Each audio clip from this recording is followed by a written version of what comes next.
देखिए, जिससे जो सुख मिल रहा है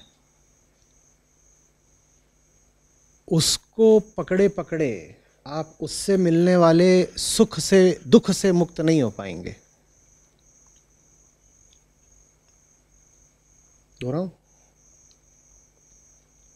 जिससे जो सुख मिल रहा है उस सुख को पकड़े पकड़े उससे जो दुख मिलता है उससे नहीं छूट पाएंगे।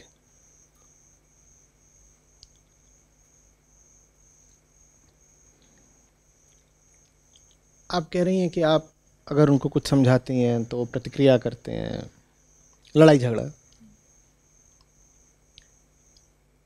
उन्हें कैसे लगता है कि उन्हें हक है आपसे ज़ोर से चिल्ला के, हक के साथ धमका के बोल देने का? वो हक उनको किसने दिया? वो हक उन्हें कौन दिए जा रहा है? और हम किसी को अपने जीवन पर अधिकार यूं ही तो नहीं दे देते। उनसे कुछ लाभ मिल रहा होगा तो ही उन्हें अधिकार दे रखा है। उनसे आपको जो भी लाभ मिल रहा है, सबसे पहले आप उससे हाथ धोइए। नहीं,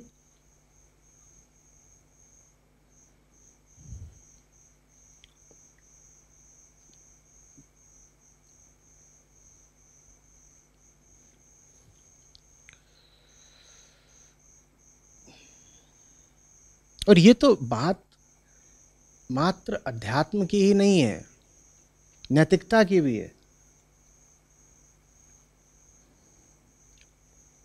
किसी में अगर आपको दोष दिख ही गया है तो सबसे पहले उससे मिलने वाले लाभ को रोकिए। नहीं, आपका एक पड़ोसी है साहब, वो आए दिन आपको तोहफे देता रहता है, ठीक है, मस्त तोहफे देता है, जैसे कि आमतौर पे कोई पड़ोसी देता नहीं। कभी कुछ कभी कुछ।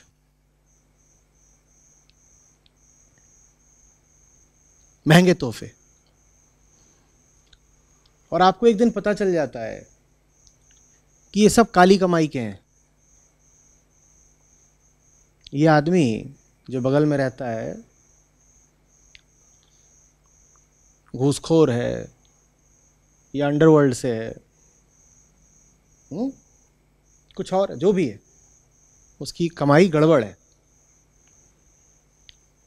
अब आप चाहते हैं कि उसको रोकें, या आप चाहते हैं कि उसकी पुलिस में शिकायत करें। तो पहला आपका दायित्व क्या है ये बताइए।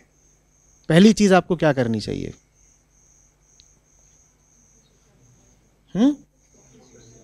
भविष्य में तो नहीं करेंगे, उससे पहले एक चीज और करनी होगी। ये बात जो अभी तक लिया है सबसे पहले वापस दे करके आइए, वरना तो ये बात ही बड़ी अनैतिक हो गई ना, कि जिसकी काली कमाई के तोहफे ले रखे हैं अब उसी की शिकायत पुलिस से करने जा रहे हो। सबसे पहले तो लौटा कर आइए। और बात पुलिस को शिकायत ही करने की नहीं है। अगर आप उसको जाकर के कुछ समझाना भी चाहते हैं तो समझाने की शुरुआत भी ऐसे ही होनी चाहिए कि उसके दरवाजे पर दस्तक दें, अंदर जाएं, बैठें और बैग एक उसकी मेज़ पर रख दें। उस बैग में क्या होने चाहिए? वो सारे तोहफे जो उसने आपको दिए थे वो सारे उसकी मेज़ पर रख दें। कहीं ये हमें आपको लौटाने हैं और आपके भले के लिए आपसे दो बातें करनी है।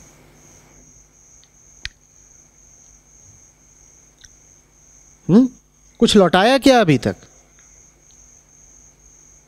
लौटाना बहुत ज़रूरी है। अब आप कल्पना करिए कि उसने आपको जो कुछ दिया है आपने ले ही नहीं रखा है। अभी आप में छुपी हुई उम्मीद ये भी है कि आगे भी कुछ मिल जाएगा, और इसके बाद आप पहुंच गए उसको ज्ञान देने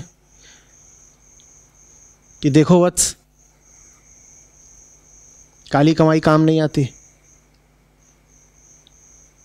वो तो मुस्कुरा के बस इतना कहेगा कि अरे बाकी सब तो बातें ठीक हैं, ये मैं आपके लिए आज एक अंगूठी लाया हूँ, शाम को आपको देने ही आ रहा था, आप पहले ही आ गई और आपके मुंह को वो अंगूठी से भर देगा। मुंह पे अंगूठी का ताला लग गया।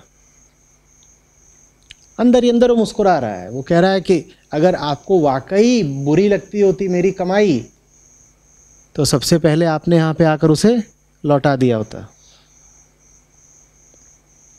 ये बाधा हम सबको आती है जब भी हम किसी को समझाने या परिवर्तित करने के लिए निकलते हैं। आप में से बहुत लोग बोलते हैं, सबका यही कहना है कि हमें कुछ बात समझ में आ गई है, दोस्तों को बताते हैं, माँ बाप को बताते हैं या पति पत्नी को बताते हैं, वो सुनने को राज़ी नहीं होते।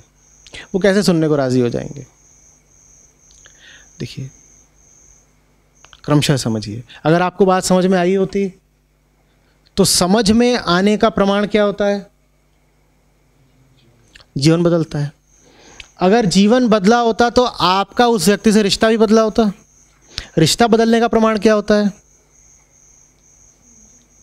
कि रिश्ते में जो लेन देन चल रहा है वो बदल गया होता। आप उससे जो ले रहे हैं, आप उसको जो दे रहे हैं, वो चीज़ बदल गई होती। तो माने अगर आपको बात समझ में आई होती तो आप उस व्यक्ति से जो लेन देन करते हैं वो बदल गया होता। वो व्यक्ति एक बात भली भांति जान रहा है अपने अनुभव से, क्या? कि आप अभी भी उससे वो चीज़ें लिए ही जा रहे हैं जो आप हमेशा से लेते थे। ले वही सब कुछ रहे हो उससे जो हमेशा से लेते थे, लेकिन उसके सामने खड़े होकर दावा क्या कर रहे हो?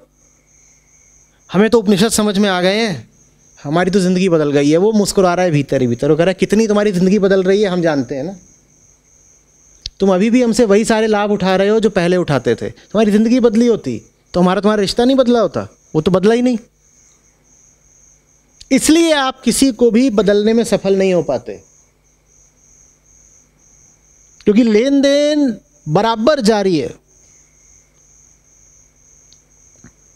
और देन जारी रहे तो उसमें भी आपत्ति नहीं। ये लेन क्यों जारी है? चलो किसी को कुछ दे रहे थे, निस्वार्थ भाव से अभी भी देते रहो, ले क्यों रहे हो?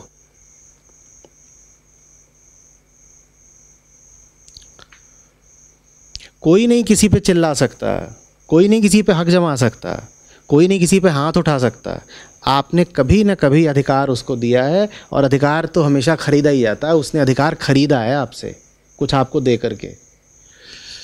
क्यों बेच देती हैं इतनी आसानी से? कुछ अधिकार ऐसे होते हैं जो सब ओंगो पोंगो को नहीं बेचने चाहिए।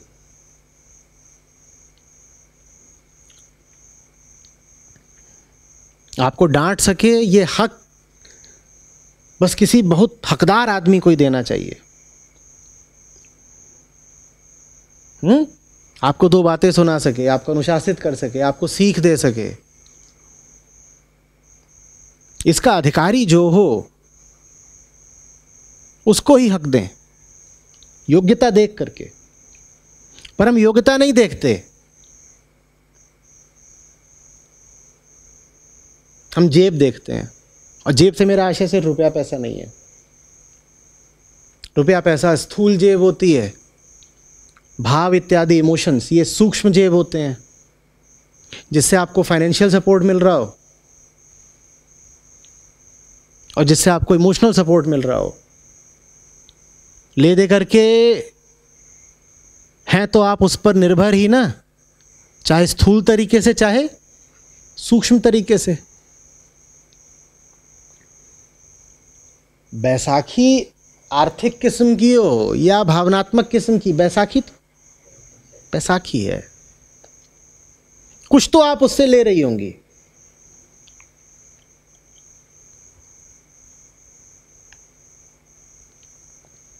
अगर आपने वाकई कुछ लाभ लिया है, आप जो भी वीडियोस वगैरह देखती हैं करती हैं, तो बस एक का सहारा लीजिए ना, बाकी किसी सहारा लेना छोड़िए।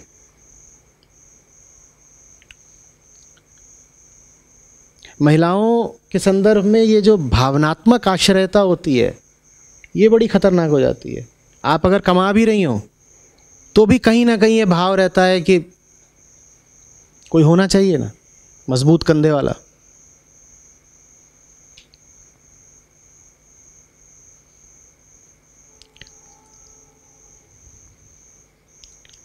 ये सूत्र याद रहेगा। कोई छा नहीं सकता आपके ऊपर जब तक आपने उसे इजाज़त ना दी हो। और जल्दी से मत कह दीजिए कि नहीं हमने तो इजाज़त दी नहीं हो फिर भी छा रहा है। आपने छुपी छुपे दे दी होगी, आपने सूक्ष्म लेन देन कर लिया होगा। और मैं ये बिल्कुल नहीं कह रहा हूं कि आपके ऊपर छाने की इजाज़त बिल्कुल किसी को ना हो। मैं कह रहा हूं जो सुयोग्य हो उसको ही दीजिए। अधिकारी का चयन बड़े विवेक से करिए, हर किसी की बात नहीं सुन लेते। कोई भी लल्लू पंजू आया डांट के चला गया, ऐसे कैसे? हो कौन तुम?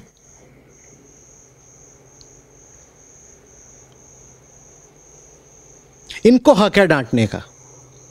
इनके सामने तो जाइए, भीख मांगिए, गिड़गिड़ाइए कि तुम हमें डांटो। और बाकी ये सब दुनिया वाले खड़े हो जाएं तो एक मत सुनिए, कहानी मत दीजिए।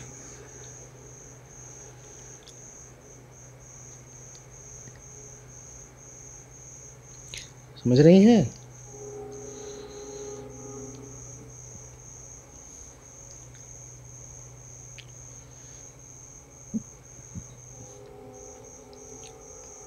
आपने बात करी मीट ईटिंग की, लस्ट की, जो इन चीज़ों में आपके सहभागी थे।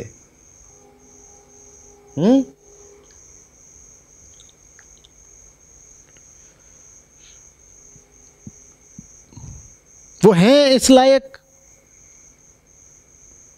कि आप उन्हें हक दिए हुए हैं अपने ऊपर चढ़ बैठने का।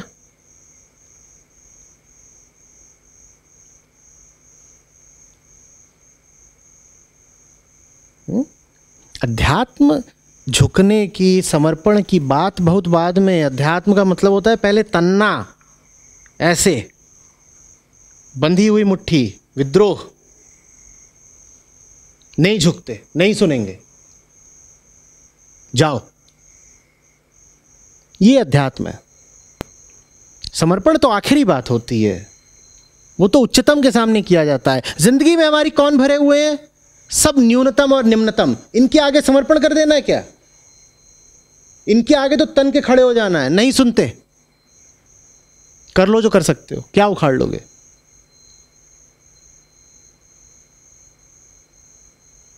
समझ रही हैं? और नहीं तन के खड़ी हो पाएंगी अगर दूसरों से स्वार्थ का रिश्ता है। जरूरतें कम करिए,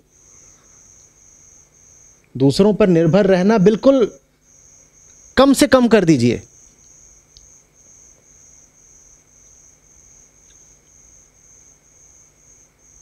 जितना हो सके दीजिए दुनिया को, और अगर दे नहीं सकते तो कम से कम लीजिए तो मत।